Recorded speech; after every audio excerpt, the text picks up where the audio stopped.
Assalamu alaikum and good evening, everyone.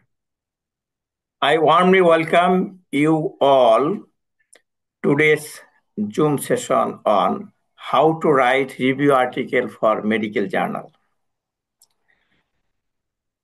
I am Dr. Sadiqul Islam Talukdar, editor of Medical Journal, and it is truly an honor to host this session. We are privileged to have with us Professor Dr. M. Karim Khan sir. He is on the way, a distinguished academician, researcher, and renowned author. Today's session is designed to practical, structured, and easy to apply, especially for young researchers, postgraduate trainees, and clinicians who wish to publish high-quality review article. Now, I am sharing my screen and presenting my topics in PowerPoint presentation.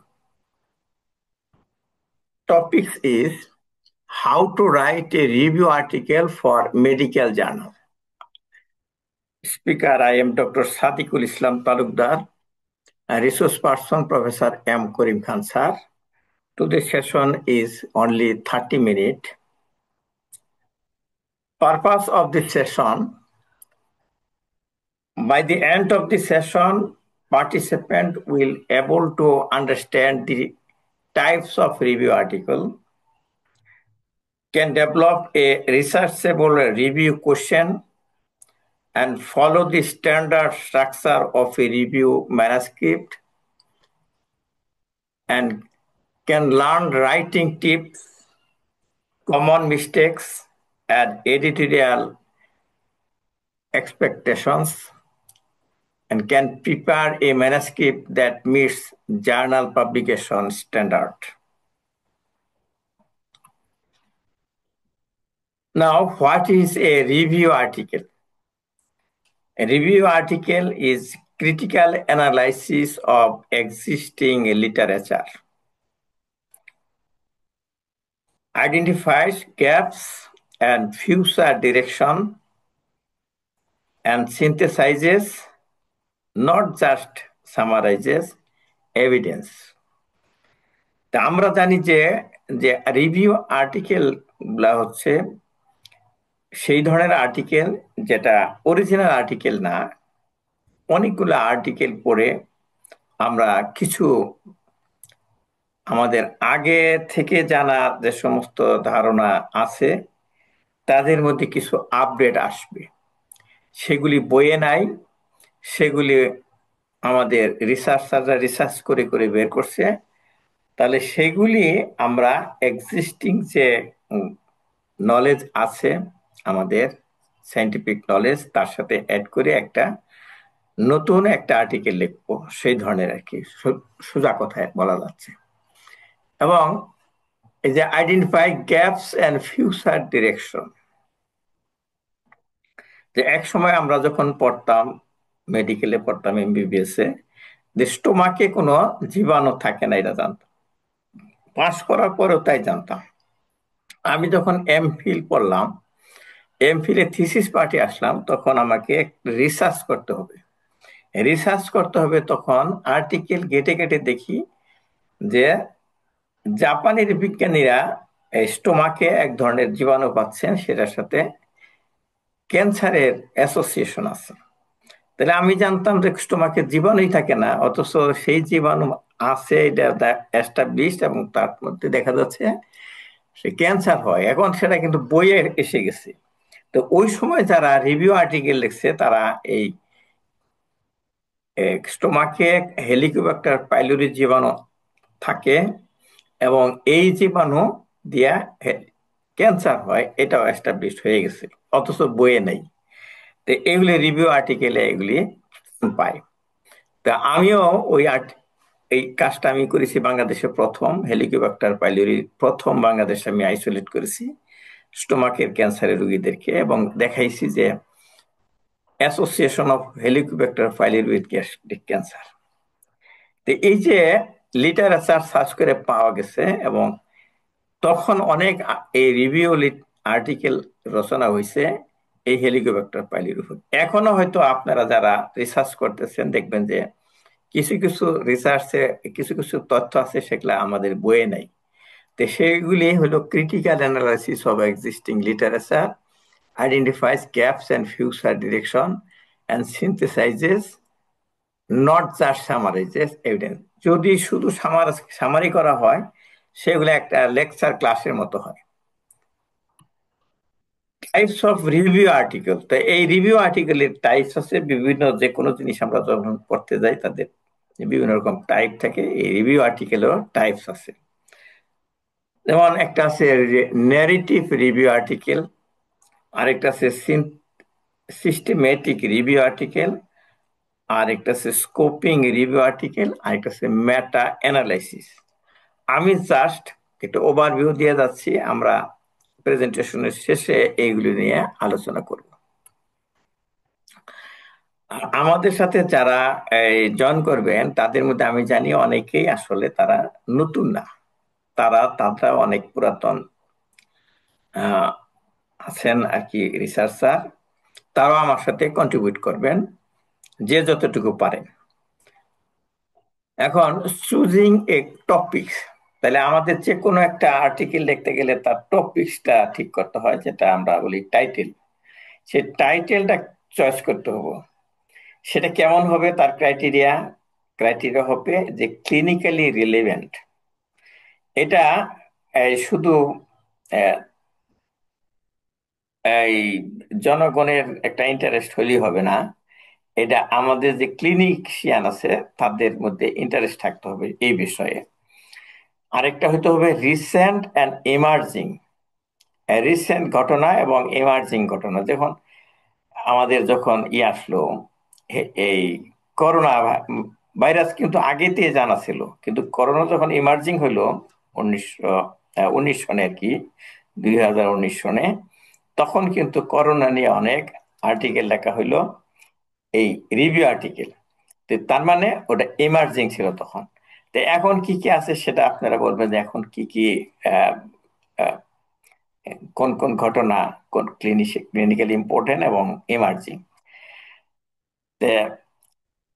Should be supported by enough literature. আমি যে আর্টিকেলটা লিখবো তার পিছনে অনেকগুলো যেন literature পাওয়া যায়।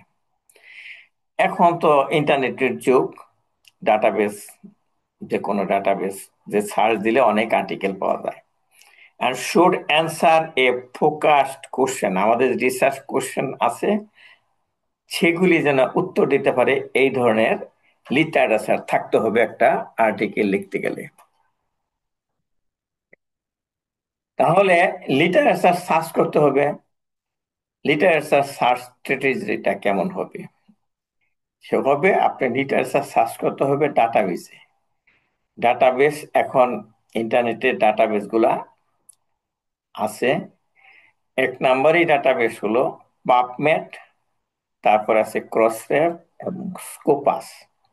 তো পাবমেডের যে ডাটাবেস গুলো এটা লাইফ সায়েন্সের ডাটাবেস, আর ক্রসরেফ হলো যে ডাটাবেস, কিন্তু এটা হচ্ছে মেটাডাটাকে তারা ডাটাবেজে রাখে মেটা আর্টিকেলের, এবং আর্টিকেলের জন্য ডিওআই ম্যানেজমেন্টে তারা কাজ করে ক্রসরেফ। আর স্কোপাস যেটা আছে সেটা তো সব ধরনের আর্টিকেল, শুধু মেডিকেলের না, নন মেডিকেল ইন জেনারেল সবকিছু সেখানে পাওয়া যায়, স্কলারলি আর্টিকেল গুলা। এবং একটা এই আর্টিকেলের যেটা লিখবো তার কিওয়ার্ড ঠিক করতে হবে এবং ম্যাচ টার্ম ঠিক করতে হবে। টাইম ফ্রেম থাকতে হবে, তার কত দিনের মধ্যে আমরা ডাটা কালেকশন করব, কত দিনের ডাটা নিব, কত বছরের, এবং ইনক্লুশন এবং এক্সক্লুশন ক্রাইটেরিয়া থাকবে আমাদের আর্টিকেলের। এখন সব আর্টিকেলে একটা স্ট্রাকচার আছে আমাদের, যেমন অরিজিনাল আর্টিকেলের স্ট্রাকচার আছে, কেস রিপোর্টের স্ট্রাকচার আছে, এরকম এই রিভিউ আর্টিকেলের ম্যানুস্ক্রিপ্টেও এরকম স্ট্রাকচার আছে। তার প্রথমেই থাকবে টাইটেল, তারপরেই থাকবে অ্যাবস্ট্রাক্ট, তারপরে introduction, method, main body, table and figure, এবং কনক্লুশন এবং রেফারেন্সেস। এটা আপনারা যারা যাই লেখেন, যারা আর্টিকেল যেরকম লিখছেন তারা এগুলি জানেন। এই রিভিউ আর্টিকেলও তাই থাকে, title, abstract, introduction, method, main body, table and figure, conclusion, references. তো রাইটিং দি ইন্ট্রোডাকশন, ইন্ট্রোডাকশনে কি থাকবে? Should define the topics. আমি যে টপিকস নিয়ে কাজ করতেছি সেটা কি, প্রথম দিকেই তাকে বলতে হবে ডিফাইন। এটার জন্য নতুন আর্টিকেল লাগবে না, এটা পুরাতন আর্টিকেল। এই এই সম্বন্ধে ডেফিনেশন দিয়ে এটা কি জিনিস, কাকে বলে, শুধু আমাকে জানলেই হবে না, যারা পড়বে তাদের জন্য একটা ডেফিনেশন দিয়ে ঠিকঠাক করতে হবে। তো why the review is necessary, তাহলে এই জন্য কেন আমি রিভিউ আর্টিকেল লিখবো, সেটা তার ডেফিনেশনের পরেই আমি লিখবো সেগুলি। এবং ডেফিনেশন গুলো কোথায় পেলাম তারও রেফারেন্স দেব, এবং কেন রিভিউ করব তার কিছু রেফারেন্স দেব, এবং স্টেট দি ক্লিয়ার অবজেক্টিভ। শেষে আমি আমার যে অবজেক্টিভ সেটা ঠিক করব। আমি বারবার বলি যে ইন্ট্রোডাকশনের জন্য শেষের দিকে আলাদা করে অবজেক্টিভ লেখা হয়। অবজেক্টিভ কথা না লেখলেও যেন এই টেক্সটের অবজেক্টিভ গুলো এক্সপ্রেস করা হয়। তারপর আছে ইন্ট্রোডাকশনের পরে মেইন বডি।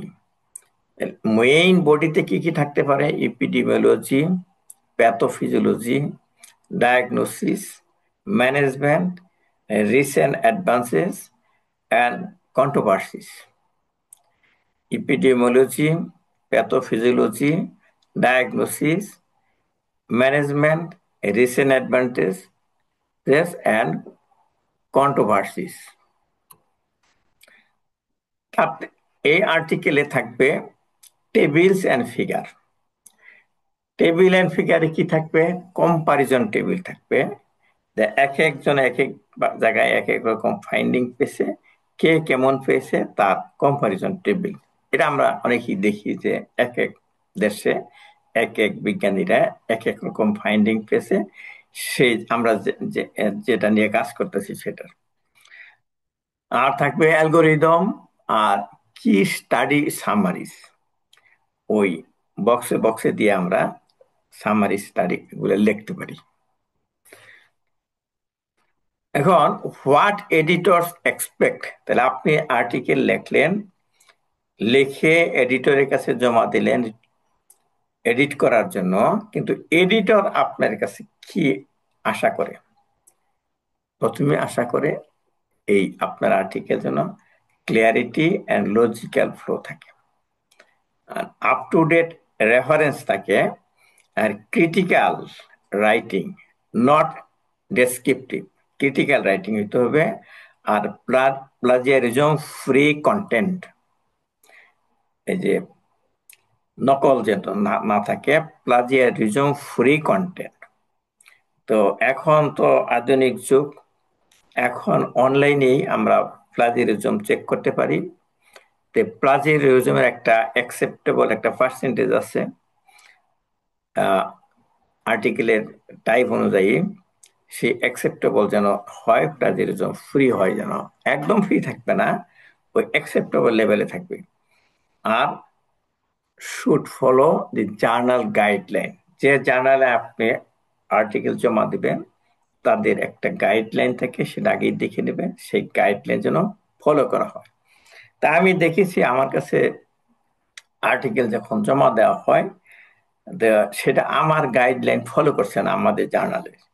তো জিজ্ঞেস করলে বলা হয় না, এটা তো ওই জার্নাল আছে এরকম। আমি বলি না, জমা তো দিচ্ছেন আমাদের জার্নালে, আমাদেরটা ফলো করতে হবে। এটাই বোঝানোর উদ্দেশ্য হলো যে যে জার্নালে জমা দিবেন আগে ওই জার্নালের যে ক্রাইটেরিয়া গুলো আছে, গাইডলাইন আছে, একটু পড়ে নেবেন। প্রত্যেক জার্নালে ক্রাইটেরিয়া থাকে।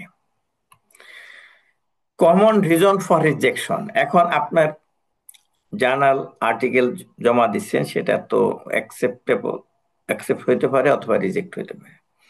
রিজেক্ট হওয়ার কমন রিজন কি কি, সেটা এক নম্বর হইলো টু ব্রড টপিকস, অনেক লম্বা করে এই টপিকস বা টাইটেল দিয়ে রাখছেন।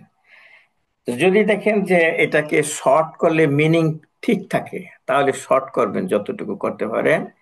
যত ছোট করবেন তত ভালো হবে। এবং শুধু ছোট করলেই হবে না, আবার মিনিংফুল যেন হয়, মিনিং যেন ঠিক থাকে। তো ইউজুয়ালি 20 থেকে 30 ওয়ার্ডের মধ্যেই সীমাবদ্ধ থাকবেন। আর ল্যাক অফ ক্রিটিক্যাল অ্যানালাইসিস যদি থাকে তাহলে রিজেক্ট হবে। আর আউটডেটেড রেফারেন্স থাকলে, দেয়া দিচ্ছে যে একেবারে এমন একটা রেফারেন্স দেওয়া হয়েছে 25-26 বছর আগের রেফারেন্স দিলেন, এই ওই সম্বন্ধে আরো রেফারেন্স, আরো আপডেটেড রেফারেন্স আছে, এই 5 বছরের রেফারেন্স দেন, এক এক বছর আগে রেফারেন্স দেন, এইগুলি কাজে এরকম আউটডেটেড রেফারেন্স দিবেন না। আর হলো পুয়ার স্ট্রাকচার, ওই যে পুয়ার স্ট্রাকচার, আমি যে স্ট্রাকচার গুলা বলছি প্রথম দিক দিয়ে, কিন্তু স্ট্রাকচার গুলা ঠিকঠাক মতো লিখতে পারেন নাই, ক্লামজি করে ফেলছে। আর হলো হাই প্লাজিয়ারিজম, ওই যে বলছি প্লাজিয়ারিজমটা হাই, 30%, 25%-এর উপরে প্লাজিয়ারিজম, এরকম হইলে রিজেকশন হয়ে যেতে পারে। তা আপনি নিজেই প্লাজিয়ারিজম চেক করে দিতে পারেন আপনি। আর আপনারা যাদের প্লাজিয়ারিজম চেক করার সুবিধা নাই, আমার সাথে কন্ট্যাক্ট করেন ইমেইলে, আমি তো আপনাদের সাথে ইমেইলেই কন্ট্যাক্ট করছি, আমরাও এই সার্ভিসটা দিয়ে থাকি।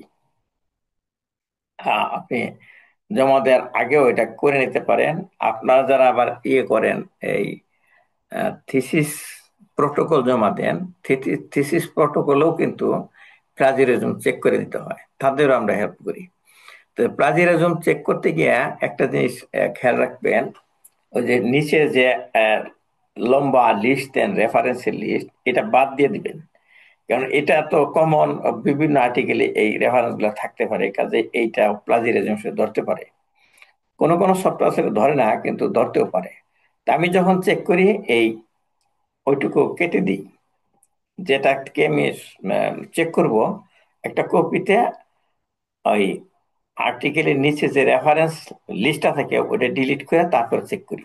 আপনারাও তাই করে করবেন। নেক্সট হলো রাইটিং টিপস। রাইটিং টিপসে আমি বলবো যে ইউজ অ্যান আউটলাইন, কিভাবে লিখবেন তার একটা আউটলাইন করে নেবেন আগেই, আমি এরপরে এটা লিখবো, এরপরে এটা লিখবো, টিপ আউটলাইন করে নেবেন।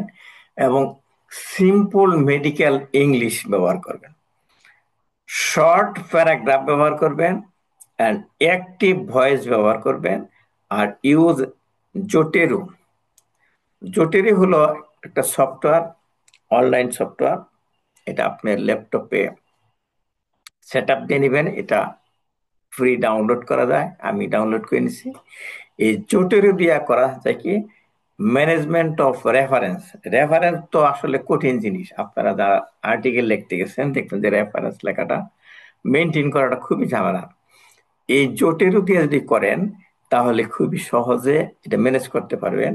এবং যদি এটা জানা না থাকে তাহলে এই যে জোটেরো যে আমি লিখছি এখানে মাঝখানে, এই জোটেরো লিখে আপনি সার্চ দিবেন, গুগলেই পাওয়া যায়, ডাউনলোড করে নেবেন।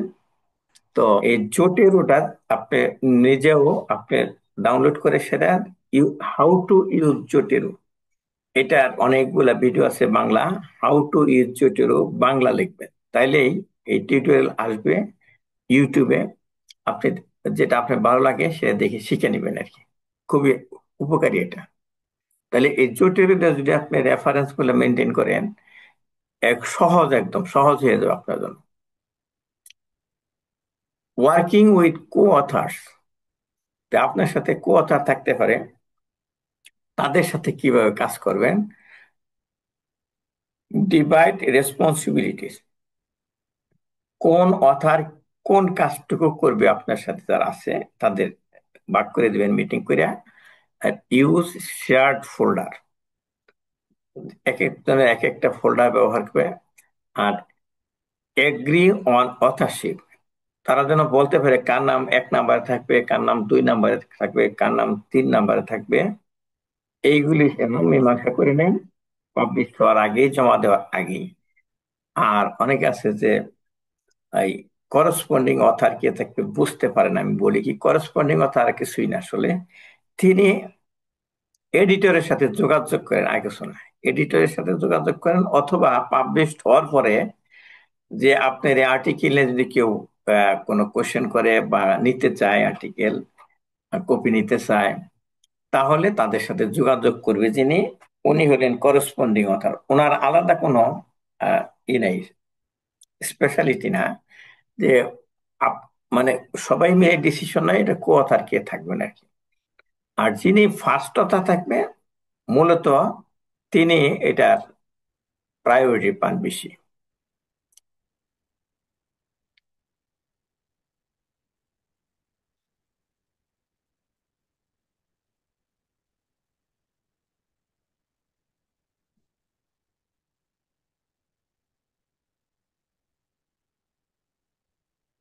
তো এটুকুই আমার সংক্ষেপে প্রেজেন্টেশন। তা আমি আমার উদ্দেশ্য ছিল শেষের দিকে 2-4 মিনিট যাই পাই আমাদের সাথে যারা জয়েন করছে তারা যে আরো এর মধ্যে যেটুকু আছে অ্যাড করতে হয় তারা করবেন, এবং খোলামেলা আলোচনা করেন এবং প্রশ্ন করেন। আর আমার আমি আমি স্যার মনে হয় এখনো জয়েন করতে পারে নাই। স্যার আমাকে বলছে যে আমি রাস্তায় থাকবো, নয়েজ হচ্ছে, জয়েন করতে পারি কিনা। আমাদের professor M Karim Khan sir কি জয়েন করছেন? আমি, আপনারা সবাই আনমিউট করেন, আনমিউট করে কথা বলেন সবাই, সবাই আনমিউট করেন, নিজে নিজে আনমিউট করেন। ডাক্তার মাসুম বিল্লাহ বলেন কিছু, আনমিউট করেন। আস, হুম, কিছু বলেন। আসসালাম স্যার। ওয়ালাইকুম আসসালাম। পরিচয় দিয়ে কথা বলেন, আমাদের কলিগরা শুনুক, আপনার পরিচয় শুনুন। হ্যাঁ স্যার, থ্যাংক ইউ স্যার। আমি ডাক্তার মল্লিক নসুম বিল্লাহ। আমি পাবলিক হেলথে আছি, আইডিসি এর ছিলাম, এখন একটু ছুটিতে আছি। Thank you sir. আর পাবলিকেশন নিয়ে কিছু কাজ করি। তো thank you sir for your lecture. একটু কিছু কিছু জিনিস স্যার, যেটা হচ্ছে যে রিভিউ আর্টিকেল গুলোর আরেকটু ডিটেইলে স্যার যদি হতো, যে মানে লিটারেচার সার্চটা কিভাবে করতে হয়, বা যে কিওয়ার্ডস আপনি অনেকগুলো স্যার হিন্টস দিয়ে দিচ্ছেন। হ্যাঁ, এবং এর স্যার এগুলো ডাউনলোড করার পরে এগুলোকে কিভাবে স্যার একটু মানে অ্যানালিসিস করতে ইয়েস, হয় স্যার একটু গুড গুড গুড, সুন্দর কথা বলছেন। আমি আহ, এখন যেটা এই মনে করি, আমি ওই এখন তো আমি আগের মতো অত আর্টিকেল লিখতেছি না, জাস্ট আমি এখন এডিটর হিসেবে কাজ করতেছি, আপনার কাজ দেখতেছি। দেখা যাচ্ছে যে সবাই এই সমস্যা বেশি করতেছেন ওই রেফারেন্স সিস্টেম নিয়ে। তা আমি একটু আগে বলছি যে জোটেরু, এটা আপনারা আপনার ল্যাপটপে ডাউনলোড করে নেন, এটা ফ্রি। জোটেরুর মাধ্যমে আপনারা সবাই এই রেফারেন্স ম্যানেজমেন্ট করেন। এটা আপনার যে যে বিষয়ের উপরে আপনি লিখবেন, ধরেন হেলিকোব্যাক্টার পাইলোরির উপর, পাইলোরির এখন আপডেট লিখবেন নাকি একটা রিভিউ আর্টিকেল, তো হেলিকোব্যাক্টার পাইলোরি লিখে সার্চ দেন আপনি এই বিভিন্ন ডাটাবেসে, যেমন পাবমেডে দেন, ক্রসরেফে দেন, তারপরে ওই যে স্কোপাসে দেন, সার্চ দিয়ে ওইগুলি বের করেন। ওইটা ওইটা শুধু আপনি যদি ওই জোটের সাথে লিঙ্ক করে দিতে পারেন, সে ওই পুরাটা যে রেফারেন্সের যে ডাটাগুলা সে দেখায় ডান পাশে, ওইটা জাস্ট অ্যাড করে দিলেই আপনার ল্যাপটপে এসে দেবো, এবং ওইটা রয়ে গেল। এবং এমনও আছে যে ওর মধ্যে যেটুকু আপনি দিতে চান রেফারেন্স, ওটা কোন অংশে দিবেন, ইন্ট্রোডাকশনে দিবেন না ডিসকাশনে দিবেন না মেথডে দিবেন, ওটাও লেখা যায়। এবং ওইটা রয়ে গেল, পরে শুধু আপনি এই ওটা তো রয়েই গেল, মানে ওগুলা গোছানো কোনো সমস্যা না, নাম্বারিং টাম্বারিং সব দিয়ে দেয়, এবং কোন সিস্টেমে দেবেন, ব্যাংক অফ স্টাইলে দিবেন নাকি ওই হার্ডওয়্যার স্টাইলে দিবেন, এটাও সে ঠিক করে দেয়। মনে করেন আপনি কোন স্টাইল ঠিক করে দেন না, সে অটোমেটিক ঠিক করে নিবে যদি বলে দেন যে এইটা স্টাইলে করো। এবং আপনারা এইভাবে করলে আরো ভালো হবে। আর ওইটার জন্য আমার কিন্তু আরো ক্লাস হয়ে গেছে, 7টা ক্লাস হয়ে গেছে। ওই আমার ইউটিউবে আছে, আপনারা যারা দেখেন নাই আপনারা একটু খেয়াল করে দেখবেন যে how to right manuscript for medical journal 2023। এটা আমার নাম লেখা সাদেক ওয়েল তালুকদার। আমার নামটা কিন্তু একটু ক্রিটিক্যাল আছে, এটা পৃথিবীতে আর নাই। SADEQUEL, এই নাম কিন্তু নাই, একটা পাবেন না। গুগলেও নাই, ইউটিউবেও নাই, ফেসবুকে নাই, কোথাও নাই। সাদেক কুয়েল লেখেন, SADEQUEL, এই যেখানে আমার এতে আছে নাম, SADEQUEL, এইটুকু লিখে তারপরে লেখেন যে হাউ টু রাইট ম্যানাস্ক্রিপ্ট বা মেডিকেল ম্যানাস্ক্রিপ্ট, এই সমস্ত টার্ম লিখেন, দেখবেন যে একটা লিস্ট আছে, ওই প্লে লিস্ট, ওটা একটা একটা করে দেখেন, দেখবেন যে আপনি সবগুলা জিনিস প্রায় কাভার হয়েছে। কিছু কিছু আহ, এই একটা জিনিস এই ছিল না, এই how to right review article, এটা অনেকে আমাকে বলতেছে এটা সম্বন্ধে কিছু বলেন। আজকে বললাম সংক্ষেপে, আমার যেহেতু 40 মিনিটের টাইম, আমি জাস্ট একটু আইডিয়া দিয়ে গেলাম। এখন যে সমস্ত টার্ম বলছি, যদি আপনি আহ, আরো জানতে চান এই সম্বন্ধে, জাস্ট চ্যাট জিপিটিতে লেখেন ওইটা কি, এটা কি, অথবা গুগলে লেখেন, দেখবেন যে এ সম্বন্ধে চটচটি আপনার আইডিয়া দিয়ে দিচ্ছে। আর আপনারা জোটেরও ব্যবহার করেন এই রেফারেন্সিং এর জন্য। আমি আমি আমি এটা সম্বন্ধে কিছুটা শিখছি আর কি, টিউটোরিয়াল দেখে দেখে। আমি দেখছি যে এটা অনেক আগে যদি থাকতো আমার, তাহলে খুব ভালো হইতো আর কি। তো আরো কিছু বলবেন? আমি যদি যদি দেখা যায় হঠাৎ করে কেটে গেল, তাহলে আমার টাইম শেষ। 10টা 40 তো বাজছেই দেখা যায়, এখন কেটে যাবে। আমি আগে সবাই শুভেচ্ছা জানাই রাখলাম। আর এটা কিন্তু রেকর্ড করছি, এটা আমি আবার ইউটিউবে দিব। Thank you very much everyone, and if you have any question, you may ask to, to me via email, or you may search your question in